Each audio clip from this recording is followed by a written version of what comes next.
शांति। आज है 8 मई 2026 की बाप दादा के महावाक्य।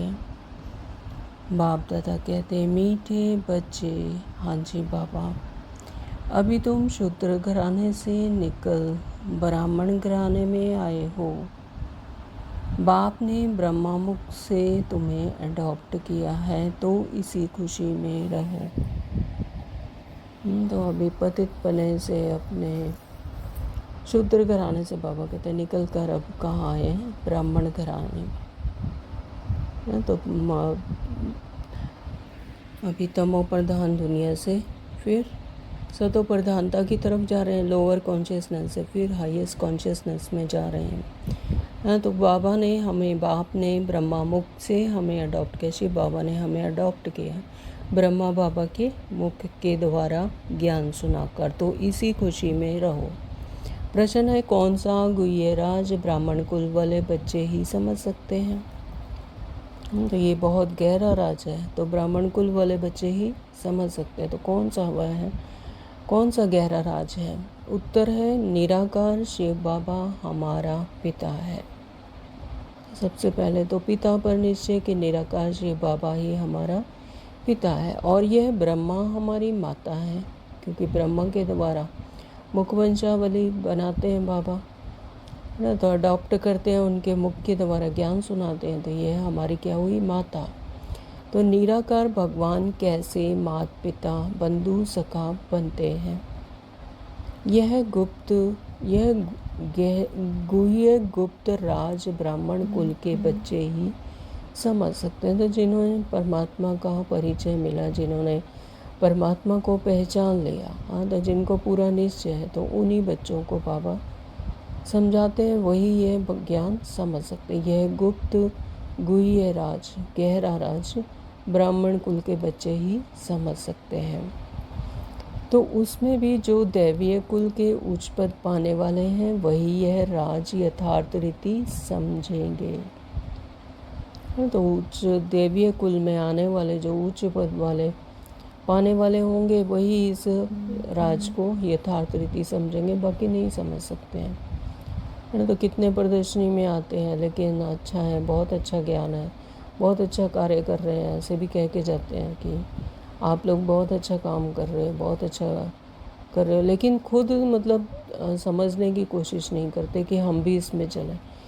तो ये इसीलिए है क्योंकि उनका पार्ट ही नहीं है ना। तो उनको अच्छा लग रहा है, लेकिन वो अंदर जो निश्चय उत्साह उमंग होता है, वो नहीं जागृत होता।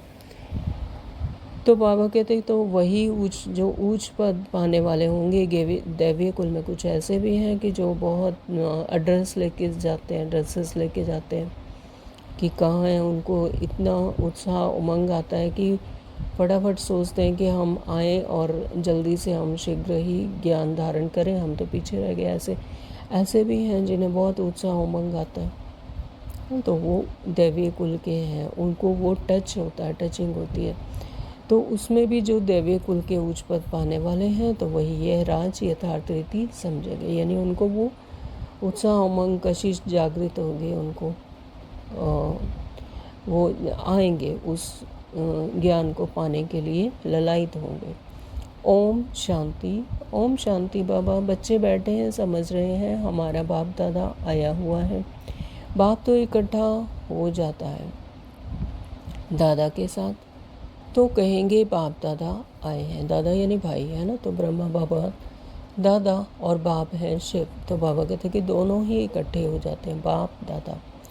बाप दादा आए हैं, वह टीचर भी है। बाप दादा के बगैर तो कुछ बता ना सके, तो बुद्धि चलनी चाहिए, क्योंकि यह नई बात है ना। तो ब्रह्मा बाबा के बिना भी जब तक रथ नहीं मिलता, उनके मुख को यूज़ नहीं करते ऑर्गन्स को, तो बाप भी कुछ नहीं कर सकते। ज्ञान काल में याद करते हैं सिंगल को, कहेंगे हमारा गुरु फलानी जगह है, उनके शरीर का नाम जानते हैं, हमारा बाबा हमारी माँ फलानी जगह है, उनका नाम रूप सब कुछ है। मनुष्य ने फिर शॉर्ट में लिख दिया है, मनुष्य ने जो बनाया है उनमें कुछ ना कुछ रॉन्ग है। भल गायन है त्वमेव माताश्च पिता, यह एक के लिए ही गाया जाता है, ब्रह्मा के लिए भी नहीं गाया जाता है। उनका नाम रूप बुद्धि में नहीं आता। तो ब्रह्मा बाबा का तो शरीर का, तन का उनको यूज़ करते हैं शिव बाबा, तो ब्रह्मा बाबा के लिए भी नहीं गाया जाता है ना। तो उनको तो नहीं कहेंगे तमेव माताश्च पिता, तुम्हें उनके लिए नहीं कहते। किसके लिए कहते हैं? शिव बाबा के लिए। तो उनका नाम रूप बुद्धि में नहीं आता, तो बाबा ने तो कहा ही नहीं कि ब्रह्मा बाबा को याद करना। उनका महिमा है क्योंकि वो रथ बने परमात्मा का, उनके तन के द्वारा बाबा ने, शिव बाबा ने हमें ज्ञान दिया, लेकिन नाम रूप बुद्धि में उनका नहीं आता। न विष्णु न शंकर का। गाते तो हैं, तो मात पिता हम बारिक तेरे, तो आरतियों में, प्रार्थनाओं में ऐसे गाते हैं कि तुम ही माता हो, तुम ही पिता हो, हम बालक हैं तुम्हारे। तो भी बुद्धि ऊपर में जाएगी। श्री कृष्ण को याद कोई कर ना सके, याद फिर भी निराकार को ही करेंगे। तो श्री कृष्ण को नहीं याद करना, किसको याद करना? निराकार परम पिता परमात्मा, जो कि श्री कृष्ण के भी क्रिएटर हैं। उनकी महिमा है। तो पाप समझाते हैं, यहाँ जब बैठते हो तो लौकिक संबंध से बुद्धि योग निकाल पार लौकिक पाप को याद करो। तो बाबा कहते हैं यहाँ पर जब बैठते हो तो लौकिक संबंध से बुद्धि योग निकाल, यानी देह और देहभान की जो संबंध है उनसे भी बुद्धि योग निकाल पार लौकिक पाप को याद करो। तो इस समय यह सम्मुख है, जो कि इस समय हमारे सम्मुख है, हमें आकर रोज ज्ञान सुनाते हैं। भक्ति मार्ग में जो गाते हैं तो आंखें ऊपर करके कहते हैं, तो मात पिता हे भगवान क्या याद करते हैं। भगवान जब कहते हैं तो शिवलिंग को भी याद नहीं करते। तो ऐसा शिवलिंग की इतनी पूजा होती है, लेकिन जब ऐसे बाबा कहते हैं कि भक्ति मार्ग में ऐसे ही गाते हैं तो आंखें ऊपर करते हैं, यानी अंदर में ये एक ज्ञान है कि ऊपर कोई है, जो शक्ति है, जो वो हमारा माता पिता है, जिसे हम भगवान कहते हैं, भगवान कहकर याद करते हैं। भगवान जब कहते हैं तो फिर शिवलिंग को भी याद नहीं करते, है ना। पता है कि ये तो सिंबॉलिकल है। तोते मिसल ऐसे ही गाते हैं, लक्ष्मी नारायण के लिए ऐसे नहीं कह सकते। यह तो महाराजा महारानी है, लक्ष्मी नारायण को भी नहीं कहते कि तुम माता पिता हम बारिक तेरे, ऐसे नहीं कहते, क्योंकि पता है कि वो तो सतयुग के महाराजा महारानी हैं। उनका नाम ही माता पिता कहेंगे, बंधु नहीं कहेंगे। हाँ, तो उनका बच्चा ही, बाबा कहते हैं उनका बच्चा होगा तो वो तो कहेगा माता पिता, लेकिन बंधु नहीं कहेगा। और जो रिश्ते हैं वो नहीं जोड़ते हैं, लेकिन परमात्मा से हम हर रिश्ता जोड़ सकते हैं। भक्त लोग गाते हैं पतित पावन, परंतु यह बुद्धि में नहीं आता है कि शिवलिंग होगा। ऐसे ही सिर्फ कह देते हैं हे भगवान। हे भगवान किसने कहा, किसको कहा, कुछ भी पता नहीं। अगर यह ज्ञान होता मैं आत्मा हूँ, उनको बुलाता हूँ, तो यह समझें कि वह निराकार परमात्मा है ना। अगर यह ज्ञान होता कि मैं आत्मा हूँ और मैं बुलाता किसको हूँ, तब बाबा कहते ये समझें कि निराकार परमात्मा है, उनका रूप ही लिंग है। यथार्थ रीति कोई बाप को याद नहीं करते। हाँ, तो याद तो हम 63 जन्मों से करते आए, महिमा गाते आए। हम पापी हैं, आप पाप हरने वाले हैं, इस तरह से आरतियों में, है ना। और जो भी प्रार्थनाएं हैं जिस भी धर्म की, तो उसमें ऐसे कहते हैं, लेकिन यथार्थ रीति याद किसी ने भी बाप को नहीं किया। तो उनसे प्राप्ति क्या होगी, कब होगी, यह कुछ भी नहीं जानते। तुम भी नहीं जानते थे, हाँ, तो हम भी नहीं जानते थे। जब तक भक्ति मार्ग में थे हम भी महिमा ही करते थे, लेकिन यथार्थ रीति परमात्मा को नहीं जानते, तो उसका स्वरूप ही नहीं पता था, तो कैसे जानते। तो अभी तो बाप के बने हो, तुम जानते हो, हमको शिव बाबा ने ब्रह्मा द्वारा अपना बच्चा बनाया है। यह ब्रह्मा माँ है यह ब्रह्मा माता द्वारा शिव बाबा ने अडॉप्ट किया है। ब्रह्मा बाबा यानी ब्रह्मा बाबा के द्वारा हम बच्चों को अडॉप्ट किया ज्ञान सुनाकर। तो ब्रह्मा बाबा हमारी क्या हुई? माँ हुई। तो इस ब्रह्मा माता द्वारा शिव बाबा ने अडॉप्ट किया। तो इस समय तुम अच्छी रीति जानते हो हम शिव बाबा के बच्चे हैं। साकार में फिर प्रजापिता ब्रह्मा के बच्चे हैं। प्रजापिता ब्रह्मा द्वारा मनुष्य सृष्टि रचते हैं। ऐसे नहीं है कि कोई नई सृष्टि रचते हैं। हाँ, तो मनुष्य सृष्टि ही रचते हैं ब्रह्मा बाबा के द्वारा। प्रजापिता ब्रह्मा के द्वारा मनुष्य सृष्टि झाड़ जो है वो रचते हैं। ऐसे नहीं है कि कोई नई सृष्टि रचते, नहीं। इस समय आकर गोद में लेते हैं, अडॉप्ट करते हैं। आप माता पिता कहते हैं तो शिव बाबा शिव पिता ठहरा और माता ब्रह्मा ठहरी। उनको कहा जाता है माता पिता। तो बाप ब्रह्मा द्वारा कहते हैं तुम आत्माएं मेरे बच्चे हो, है ना। तो बाबा कहते हैं, ब्रह्मा बाबा द्वारा कहते हैं कि तुम आत्माएं मेरी बच्चे हो। फिर आत्मा को पहचान देते हैं कि आत्मा क्या है। कहते भी हैं प्रकृति के बीच में रहती है। हाँ, तो 63 जन्मों से अपने आप को आत्मा भूल गई, अपने मूल गुणों को भूल गई और देहभान को अपना मान लिया। तो भूल ही गई कि मैं कौन हूँ। तो बाबा उन्हें याद दिलाते, पहचान देते कि आत्मा क्या है और बताते हैं कि प्रकृति के बीच में रहती है। अजब सितारा, स्टार मिसल और कुछ भी नहीं जानते। यह कह ना सके कि आत्मा 84 जन्म भोगती है। आत्मा शरीर द्वारा पाठ बजाते हैं। भिन्न भिन्न नाम रूप देश काल से आत्मा एक शरीर छोड़ती है तो सारा परिवार ही बदल जाता है ना। तो जैसे ही आत्मा एक शरीर छोड़कर दूसरा शरीर लेती है तो उसका सब कुछ शरीर भी बदल जाता है, रूप रंग सब कुछ बदल जाता है, सारा परिवार ही बदल जाता है। कोई अडॉप्ट करते हैं तो परिवार ही बदल जाता है। तो माता पिता जिससे जन्म लिया उनको भी जानते हैं, फिर जो अडॉप्ट करते हैं उनके घर का बन जाते हैं, है ना। स्थूल दुनिया में भी जो अडॉप्ट करते हैं फिर वही उसी घर के बन जाते हैं। तो यहाँ तुम शूद्र घराने से निकल अब ब्राह्मण घराने में आए हो, है। तो बाबा हमें याद दिला रहे कि अब तुम शूद्र घराने से निकल कर ब्राह्मण घराने में आए हो।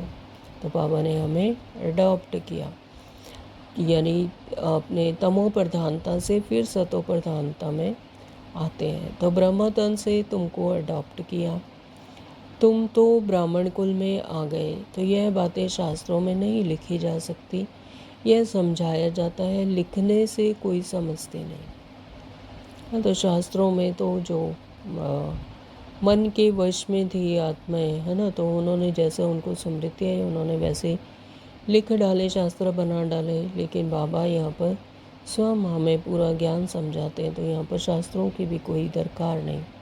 यह समझाया जाता है, लिखने से कोई समझते नहीं, तो इसलिए शास्त्रों में ऐसी बातें नहीं लिखी जाती। अभी तुम बच्चे ही जानते हो हम परमपिता परमात्मा की संतान बने हैं। यह हो गई माँ। ब्रह्मा को प्रजापिता ही कहते हैं। तो इस द्वारा तुम बच्चों को अडॉप्ट करता हूँ। यह कितनी गुप्त बातें हैं, सिवाय सम्मुख के कोई समझ ना सके, है ना। तो जो सम्मुख होते हैं बच्चे वही समझ सकते हैं। तो जिनको अडॉप्ट, बाबा कहते हैं ये कितनी गुप्त बातें हैं, तो मैं अडॉप्ट करता हूँ प्रजापिता ब्रह्मा के द्वारा और तुम मेरी संतान हो। जब तक ऐसा निश्चय नहीं है तो वो समझ ना सके। समझेंगे भी वह जो इस ब्राह्मण कुल के होंगे, दैवीय कुल में ऊंच पद पाने वाले होंगे। नए किसी की बुद्धि में यह बातें बैठेंगी नहीं, ना बुद्धि में बैठेगा, ना किसी को समझा सकेंगे। तो जब अपनी बुद्धि में नहीं बैठा तो दूसरों को भी क्या समझा सकेंगे। तुम्हारे में भी नंबरवार पुरुषार्थ अनुसार है जिनकी बुद्धि में बैठता है। तो बाबा कहते हैं यहाँ पर भी नंबरवार पुरुषार्थ अनुसार है। जो जितना जितना परमात्मा की याद में रहेगा उसे टचिंग होगी, उसे ज्ञान अंदर से जागृति खुलेगी, है ना, ज्ञान चक्षु खुलेंगे तो उसको बुद्धि में बैठता है।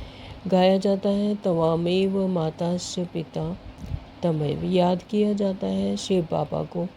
फिर कहते हैं तुम मात पिता। हाँ, तो एक बाप फिर माता पिता कैसे? तो बाबा कहते हैं शिव बाबा को ही कहा जाता है, लेकिन बाबा कहते हैं फिर कहते हैं तुम मात पिता, तो फिर मात पिता कैसे हुए? यह बातें कोई समझा ना सके। जैसे शास्त्रों में व्यास ने लिखा है कि वह मनुष्यों ने कंठ कर लिया है, तो वैसे तुमको भी कहेंगे तुमको कोई ने बताया है, तुमने कंठ कर लिया है। नए मनुष्य के लिए समझना बड़ा मुश्किल है। तो नए मनुष्य को तो मुरली भी समझ नहीं आती जब तक 7 डेज़ का कोर्स नहीं करते, जब तक आत्मा और परमात्मा का पूर्णतः ज्ञान नहीं होता यथार्थ रीति से, है ना, तब तक फिर नए मनुष्य के लिए समझना भी बड़ा मुश्किल है। यहाँ रहने वाले भी कोई किसी को इतना भी समझा नहीं सकते। तुम आत्मा हो, तुम्हारा बाप परमपिता परमात्मा है। तो इस बॉडी में जो ये शरीर मिला है, ये 5 तत्वों से बना हुआ है। हाँ, तो इसको चलाने वाली अंदर चेतना कौन सी है? जब ये आत्मा शरीर से चली जाती है ना, यानी शरीर छोड़कर चली जाती है, मर जाता है इंसान, तो वो चेतना जब उसमें नहीं रहती है तो वो क्या है? हड्डी मांस का ढांचा है, उसमें कोई भी चेतनता नहीं है ना। तो वो जो चैतन्य शक्ति है वो कहाँ गई? आत्मा उड़ गई।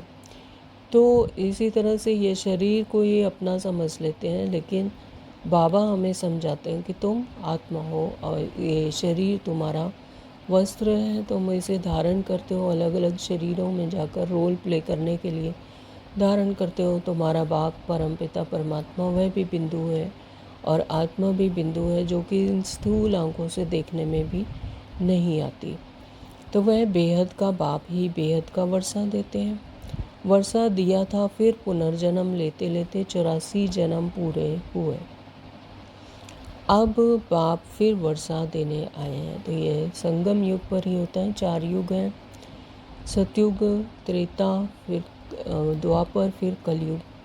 फिर लास्ट जन्म के बाद जब 84वां जन्म होता है तो परमात्मा पिता हमें आकर फिर से सतो प्रधान बनाते हैं, फिर से ज्ञान देते हैं, है ना। तो आत्मा जो अपने आप को 63 जन्मों से भूल गई है द्वापर युग से, तो फिर से उसको जागृति दिलाते हैं कि तुम आत्मा हो, यहाँ पर तुम वर्ल्ड ड्रामा में रोल करने के लिए आई थी, जो कि तुम ड्रामा में रोल प्ले करते करते अपने आप को भूल गई और रोल में ही फंस गई।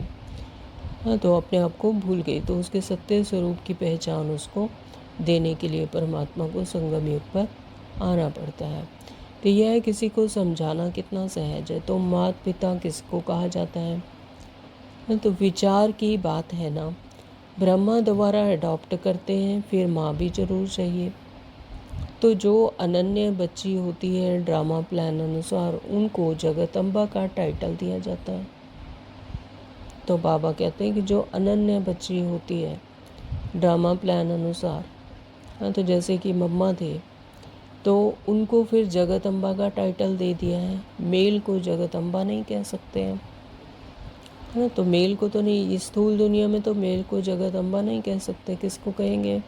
माता को कहेंगे। तो इनको जगत पिता कहेंगे। इनका प्रजापिता नाम मशहूर है, यानी ब्रह्मा बाबा का। अच्छा, प्रजा माता कहाँ? तो अडॉप्ट किया जाता है माता को। आदि देव तो है, फिर आदि देवी को मुकर्रर किया जाता है। जगदम्बा तो एक ही है, उनकी ही महिमा है। जगदम्बा पर कितना मेला लगता है, परंतु उनके ऑक्यूपेशन को कोई नहीं जानते। कलकत्ते में काली का मंदिर है, बॉम्बे में भी जगदम्बा का मंदिर है। तो शक्ल अलग अलग है, जगदम्बा है कौन, है ना। तो बाबा कहते हैं यहाँ पर बॉम्बे में जगदम्बा का मंदिर है, कलकत्ते में काली का मंदिर है, तो एक ही, लेकिन शक्ल अलग अलग दिखाई जाती है। जगदम्बा है कौन, यह कोई नहीं जानते। तो उनको भी भगवती कहते हैं। अब जगदम्बा को भगवती नहीं कह सकते, वह तो ब्राह्मणी है, ज्ञानेश्वरी है, उनको बाप से ज्ञान मिला। तो तुम सब जगदम्बा के बच्चे हो, ज्ञान सुनकर फिर सुनाते हो, तुम्हारा धंधा ही यह हुआ। तो तुमको ईश्वर पढ़ाते हैं। हाँ, तो हमें कौन पढ़ाते हैं? ईश्वर, स्वयं ईश्वर पढ़ाते हैं, भगवान पढ़ाते हैं, परमेश्वर पढ़ाते हैं, परमात्मा पढ़ाते हैं। हाँ, तो जिन्हें 63 जन्मों से हम ढूंढते आए, तो वही परमात्मा, भगवान, ईश्वर, अल्लाह, वाहिगुरु हमें पढ़ाते हैं। तो कोई मनुष्य नहीं पढ़ाते हैं। तो यह ब्रह्मा भी तो मनुष्य है। मनुष्य कोई को भी पावन बना नहीं सकते। मनुष्य की बुद्धि इतनी डल हो गई है, जो कुछ भी समझते नहीं। तो मनुष्य को कैसे पढ़ाएंगे? मनुष्य तो जन्म मरण में आते हैं, तो खुद ही भूल गए तो दूसरों को कैसे पढ़ा सकते हैं? तो ये परमपिता परमात्मा, जो कि साक्षी होकर साक्षी दृष्टा है, सारी सृष्टि को साक्षी होकर देखते हैं, तो वही हमें समझा सकते हैं। तो पतित पावन तो एक ही बाप है, वह आते ही हैं पतितों को पावन बनाने। यह सारी दुनिया तमो प्रधान है, सब पतित हैं। नई दुनिया पावन, पुरानी दुनिया पतित। पुरानी दुनिया में है नरकवासी, अब दुनिया में है स्वर्गवासी। तो नई दुनिया में है सब स्वर्गवासी, यानी स्वर्ग में रहने वाले, स्वर्ग के रहवासी। और ये पुरानी दुनिया जहाँ तमो प्रधान है, जहाँ आत्मा अपने आप को भूल गई है, तो वो है नरकवासी, जहाँ दुख है, अशांति है, अज्ञानता है ना, तो दर्द है, तो वहाँ पर क्या है? नरकवासी, यानी नरक है। तो बुद्धि भी कहती है सतयुग में सिर्फ भारतवासी देवी देवताएं होंगे और कोई नहीं थे। तो ये बुद्धि भी, विवेक भी कहता है कि स्वर्ग सतयुग में तो सिर्फ भारतवासी देवी देवताएं होंगे और कोई नहीं थे। अभी तुम बच्चों को यह ज्ञान मिला है। नई दुनिया में पहले सूर्यवंशी देवता थे, फिर चंद्रवंशी हुए। तो सूर्यवंशी पास्ट हो गए। तो जब नई दुनिया से पहले सूर्यवंशी देवता थे, फिर चंद्रवंशी हुए, तो अभी यहाँ कलयुग में सूर्यवंशी क्या हो गए? पास्ट हो गए। तो चंद्रवंशी के बाद फिर वैश्यवंशी आते हैं। बराबर लक्ष्मी नारायण का राज्य था। अच्छा, उनके आगे क्या था यह कोई समझ ना सके, तो तुम बच्चों को बाप ने चक्र का राज समझाया है। द्वापर में है वैश्यवंशी, कलयुग में होते हैं शूद्रवंशी। तो द्वापर में वैश्यवंशी होते हैं, तो वहाँ पर भी कलाएं कम हो जाती हैं द्वापर में, और दो पुरुष शुरू हो जाते हैं, विकार शुरू हो जाते हैं। और कलयुग में तो बिल्कुल ही लोअर कॉन्शियसनेस में आ जाती है आत्मा, यानी शूद्रवंशी बनती है। अभी तुम जानते हो हम ब्राह्मण बने हैं, तुमको बाप ने अपना बनाया है, अर्थात शूद्र धर्म से देवता धर्म में ट्रांसफ़र किया है। तो अब सूर्यवंशी चंद्रवंशी तो है नहीं, ना ही लक्ष्मी नारायण का राज्य है, ना राम राज्य है। तो लक्ष्मी नारायण का राज्य भी कहाँ होता है? सतयुग में। राम राज्य त्रेता युग में, है ना। तो ना तो लक्ष्मी नारायण का राज्य है, ना ही राम राज्य है। तो अब है कलयुग का अंत। कलयुग के बाद जरूर सतयुग आएगा। तो ये कल्प चेंज होता है, यहाँ ट्रांसफॉर्मेशन होता है। कलयुग के बाद जरूर सतयुग आएगा, फिर से नई दुनिया शुरू होती है, सृष्टि शुरू होती है। तो कलयुग में यह पुरानी पतित दुनिया है, महान दुखी है, इसलिए देवताओं की जाकर महिमा गाते हैं, माथा टेकते हैं। अच्छा, लक्ष्मी नारायण को यह राज्य किसने दिया? कोई है जो बता सके, है ना। तो ये किसी का इस गहरी राज पर कभी ध्यान नहीं गया कि लक्ष्मी नारायण को बनाने वाले कौन। लक्ष्मी नारायण ने भी तो राज्य प्राप्त किया, प्रारब्ध बनाई, तो उन्होंने कहाँ से श्रीमत ली कि वो लक्ष्मी नारायण बने? ऐसा कोई बता ना सके, कोई के भी ख्याल में नहीं होगा, क्योंकि बुद्धि में है कलयुग अभी बच्चा है। तो शास्त्रों में और ऐसे दुनिया में ऐसे लिख दिया है, कह दिया है कि कलयुग तो अभी बच्चा है, अर्जुन बच्चा है, अभी तो शुरू ही हुआ है कलयुग ऐसे कहते हैं। तो 40,000 वर्ष पड़े हैं, इसलिए यह ख्याल आते ही नहीं। अभी तुमको यह ख्याल आता है। कई बच्चे कहते हैं हमें याद नहीं रहती।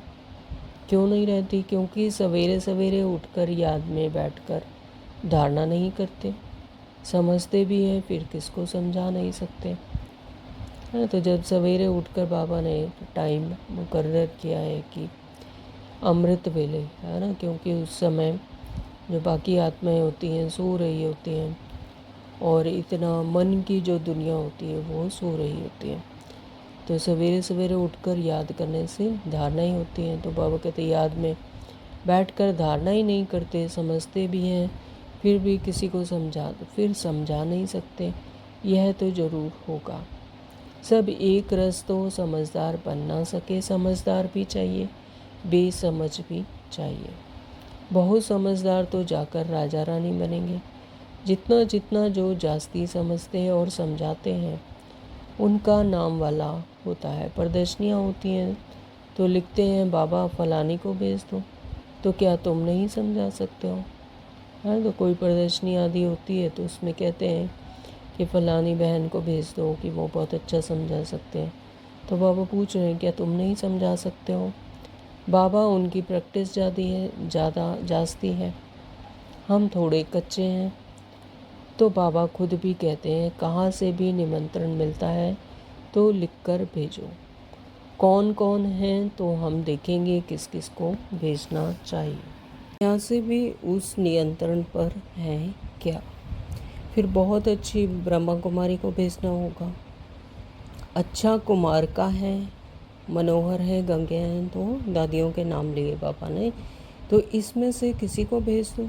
बच्चे तो ढेर हैं, जगदीश को भेज दो, रमेश को भेज दो।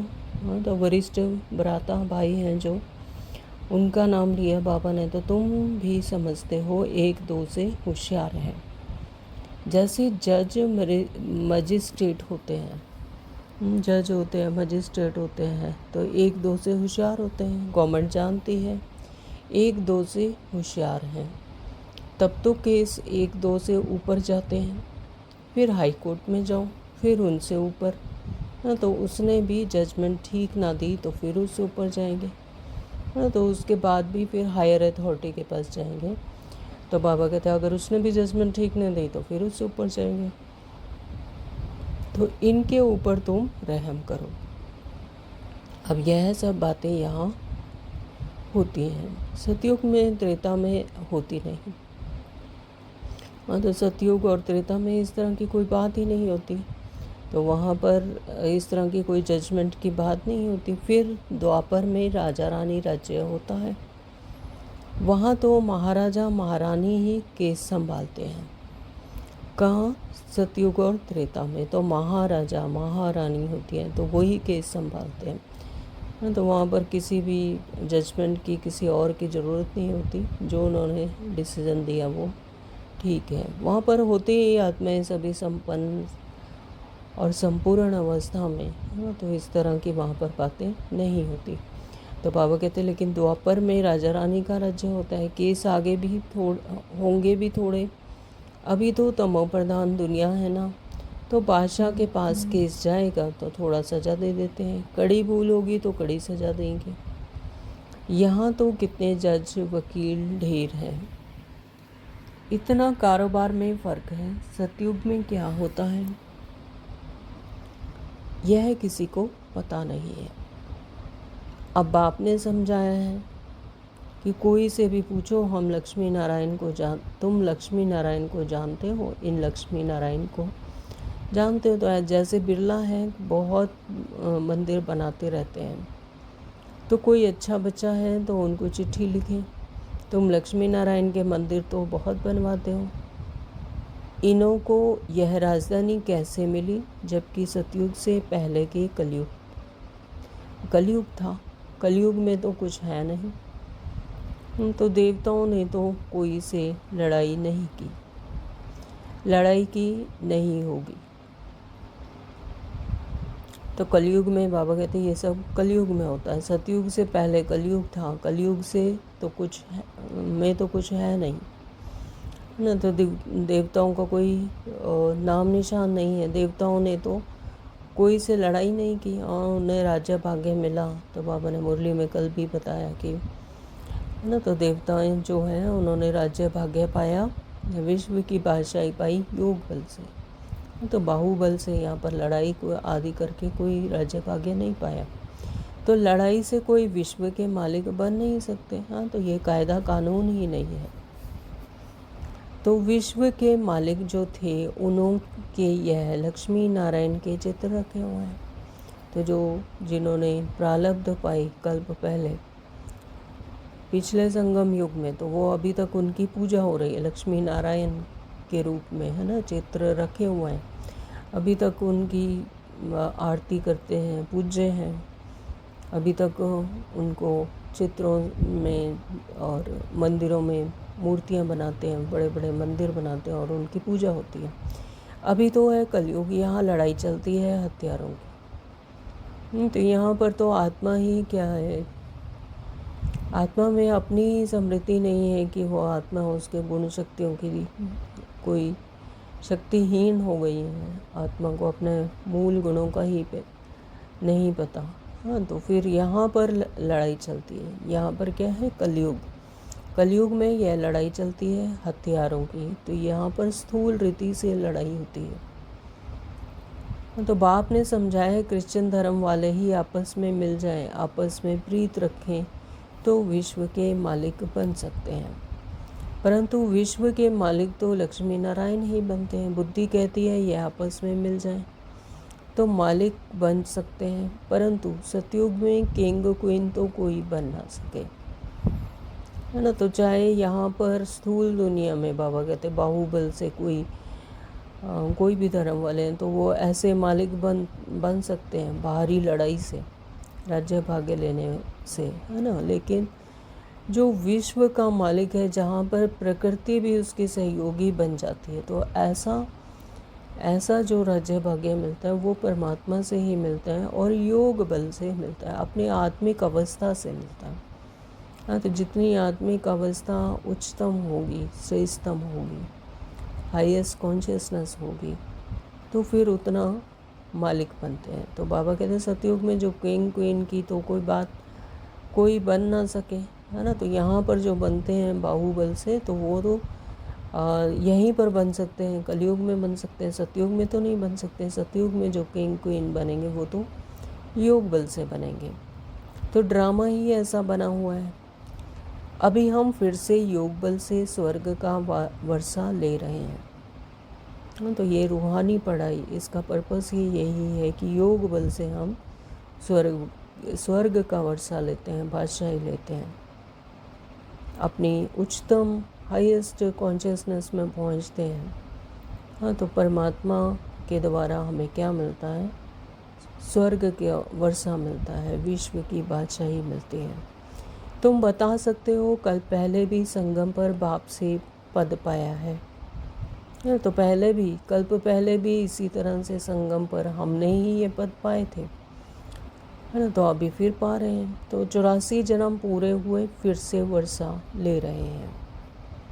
तो अब ये 84वां जन्म है, इसमें परमात्मा आकर हमें ज्ञान देते हैं, जागृति दिलाते हैं। तो ये अब पूरे हुए। अच्छा, मीठे मीठे सिक्ल दें बच्चों प्रति माता पिता बाप दादा का याद प्यार और गुड मॉर्निंग। रूहानी बाप की रूहानी बच्चों को नमस्ते। हम रूहानी बच्चों की रूहानी माता पिता बाप दादा को याद प्यार, गुड मॉर्निंग, नमस्ते जी, शुक्रिया मेरे मीठे बाबा, आपका दिल से बहुत बहुत शुक्रिया।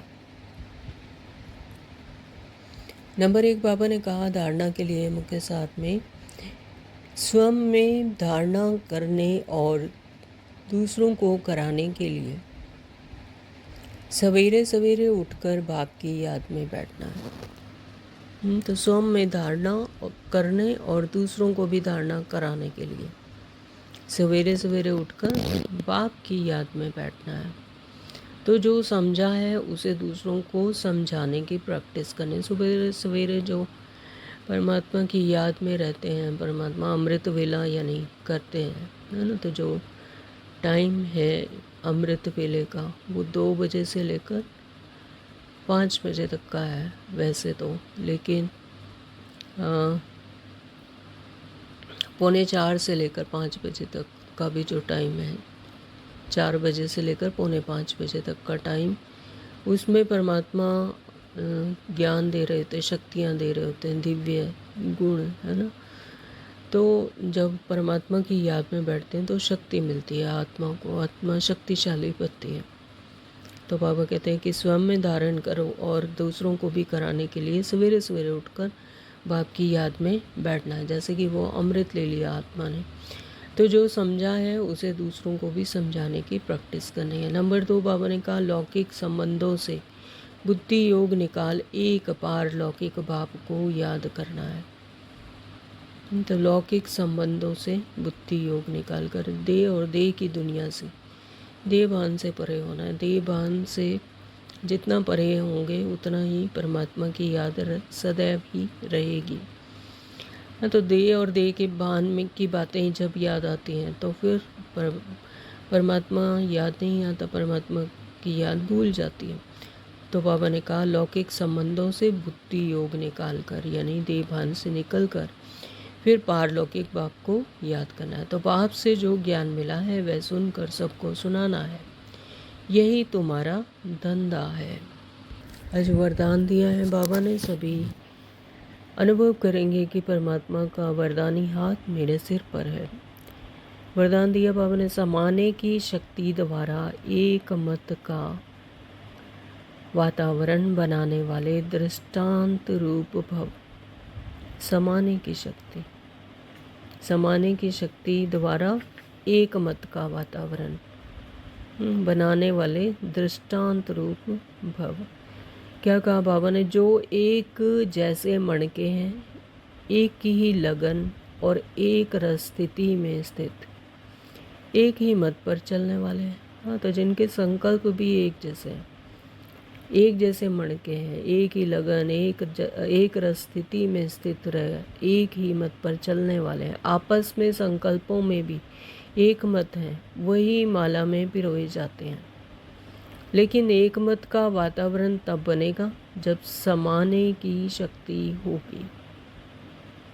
तो एक मत का वातावरण, किसी के प्रति भी कोई क्वेश्चन ना आए, क्यों, क्या, कैसे, जो कुछ है एक्यूरेट है, ड्रामा एक्यूरेट है, कल्याणकारी है ना। तो समाने की शक्ति, समा लो।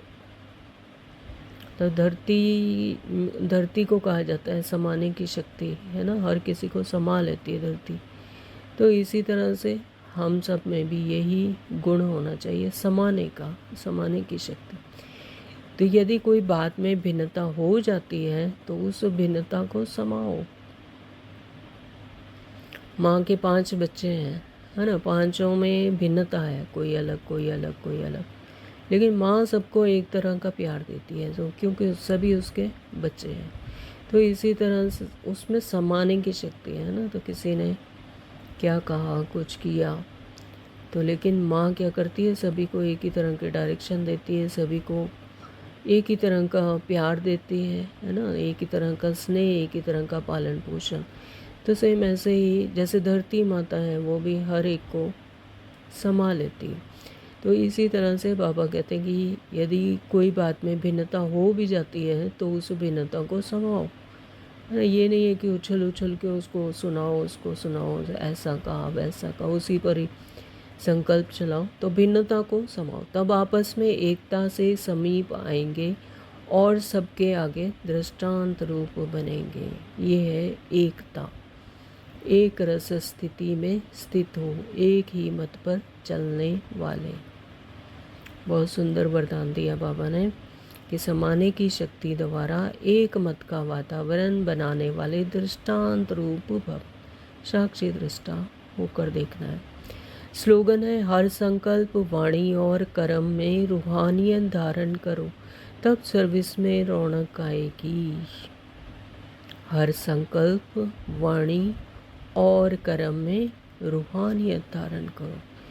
मेरी हर एक एक्शन में रूहानियत हो, मनसा वाचा कर्मणा, है श्रीमत पर आधारित हो, रूहानियत धारण करो, तब सर्विस में बाबा कहते हैं रौनक आएगी। ओम शांति। आज के ये अव्यक्त इशारे हैं। सदा अचल अडोल एक रस स्थिति का अनुभव करो।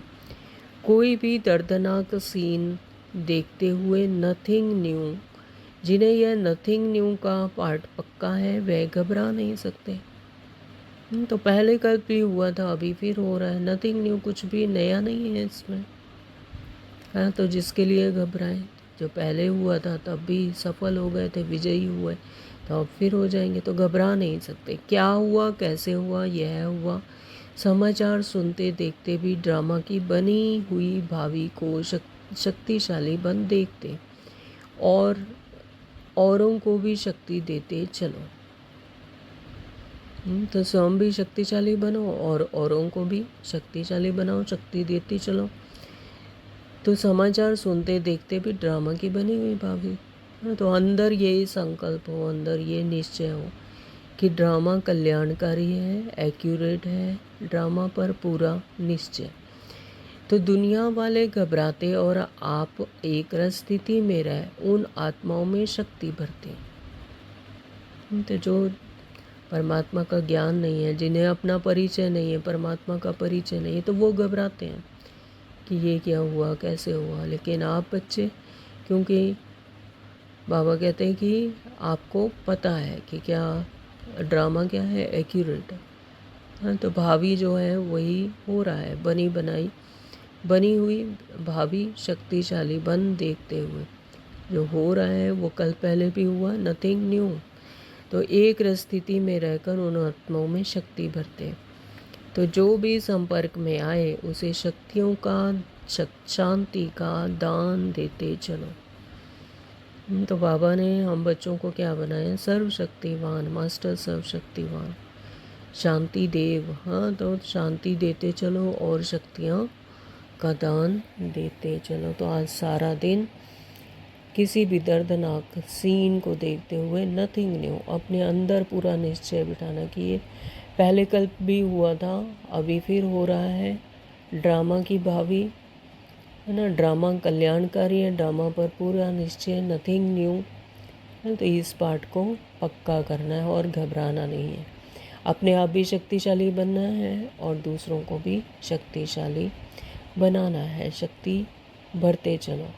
तो जो भी संपर्क में आए उसे शक्तियों का और शांति का दान देते चलो। परम पिता परमात्मा हमारे साथ हैं, हम परमात्मा की गोद में बैठे हुए बच्चे हैं।